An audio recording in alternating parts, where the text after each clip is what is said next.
નમસ્કાર, good morning. આપ જોઈ રહ્યા છો ન્યૂઝ ફોર ઇન્ડિયા. વાત કરીએ બનાસકાંઠાની તો બનાસકાંઠાના ડીસા ગાયત્રી સર્કલ સામે ચાલુ વીજવાયર તૂટી પડતા દોડધામ મચી હતી. સદનસીબે મોટી જાનહાની ટળી હોવાનું સામે આવ્યું છે. યુજીવીસીએલ ટીમ ઘટના સ્થળે પહોંચી છે અને વીજ પુરવઠો બંધ કરી કામગીરી હાથ ધરવામાં આવી. આ અંતર્ગત વાત કરવામાં આવે તો છેલ્લા 3 દિવસથી ડીસા પંથકમાં ભારે ગરમીનો પ્રકોપ જોવા મળી રહ્યો છે, જેને લઈને રાહદારીઓ અને સ્થાનિકો ભારે મુશ્કેલીનો સામનો કરી રહ્યા છે. તો ઉનાળાની કાળઝાળ ગરમીથી બચવા લોકો ઘરોમાં રહેવા માટે મજબૂર બન્યા છે. આ અંતર્ગત વાત કરવામાં આવે તો ડીસા ખાતે ગાયત્રી સર્કલ સામે વીજ ડીપી પરથી 50 કેવીનો વાયર તૂટી પડતા દોડધામ મચી જવા પામી હતી, જેને લઈને શોપિંગ સેન્ટરના વેપારીઓ પણ દુકાનો છોડીને બહાર નીકળી ગયા હતા.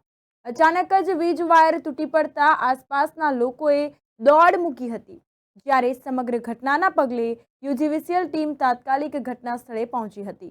આ અંતર્ગત વાત કરવામાં આવે તો વીજ પુરવઠો બંધ કરી દેવાતા લોકોએ રાહતનો શ્વાસ લીધો હતો.